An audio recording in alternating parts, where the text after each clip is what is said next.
Alright, what we're going to do is we're going to assemble the ExChilerator. So you're going to open your box. Inside the box you're going to have a box, another box, and a valve, and your ExChilerator. So the first thing you're going to do is unpack everything. I give you Teflon tape, a swivel garden hose adapter, male garden hose adapter, 3/4 inch T, 1/2 inch stainless steel nipple, 1/2 inch temperature gauge, and 4 screws in case you want to screw it down on the brackets that I provided with it.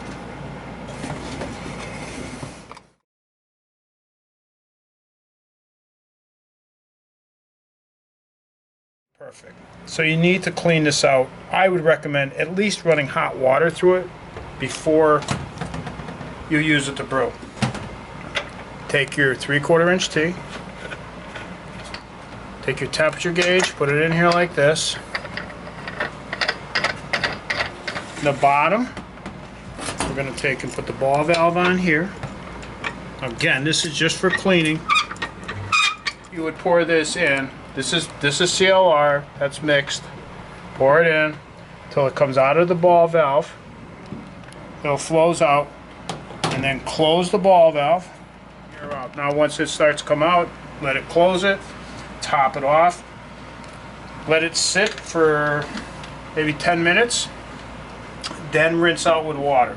This is all coming to me right now. I've never done this like this. You can do this like this, do this like this. So you're going to put your nipple on here, put your garden hose in, flush it out, open this up. There you go. All pickled, ready to go. Now what's going to come out of the exhaust here is going to be green, because the CLR is an acid and it is going to clean this inside of the coil perfectly.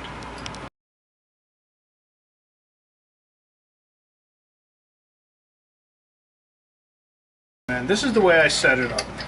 Put it together with the T in like this. Alright. Potentially putting your temperature gauge in like this. That gives you the up and down, or you can turn it this way, however you want to tighten it. Possibly put your nipple on first. Put this in here like this.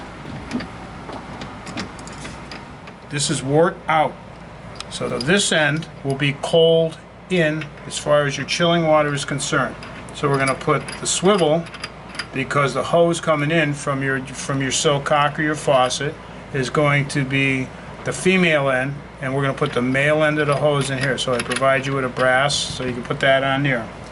Then on the chilling water, we put this on the male. This is a male thread, and then we're going to take, and your garden hose will come off here.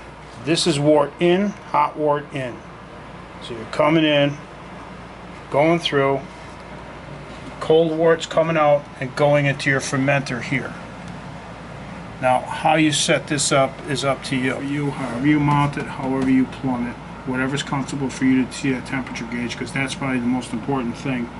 So you can, as you regulate the wort as it comes out. These joints are soldered. Now, if you are going to tighten to get this in position that you want it to be in, use a 7/8 wrench on this nut and hold it, because if you twist it, you will break the solder joint, or you'll twist the copper in here.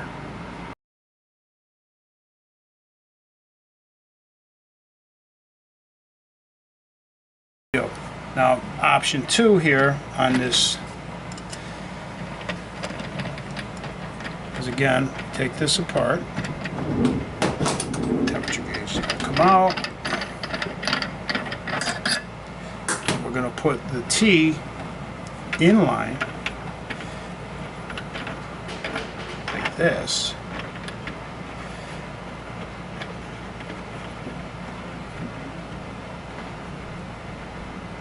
You're going to put your temperature gauge in this way.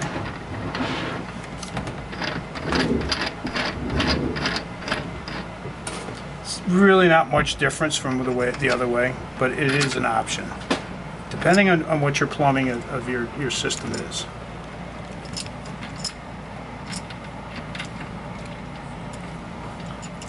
Now where you park this is totally up to you when you're done. You know, you can go up this way, you can go, it's totally up to your plumbing arrangement. But as long as the temperature gauge is in line for your finished wort to come out so you know what the temperature is, probably what makes the difference is you being able to see your temperature gauge. Whatever's comfortable for you, however you mount it, however you plumb it, whatever's comfortable for you to see that temperature gauge, because that's probably the most important thing. So you can, and you, as you regulate the wort as it comes out. Teflon tape. 260 feet of this stuff. Okay, you can put your thumb through this way so that the spool is coming off counterclockwise. So as you tighten the spool up, it's tightening down on the thread. Come like this, and you just simply twist around like that. I would suggest 3 wraps. Try not to go, just keep it in there like that, and go around like this. Put your thumb here, and just break it off. And once you put that Teflon tape on, it just becomes smooth as glass.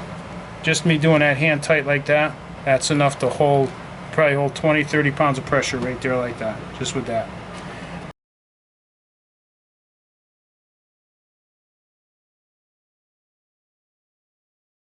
And that's it. That's how you unpack an ExChilerator and get her ready for brewing and make a good beer. Cheers. Are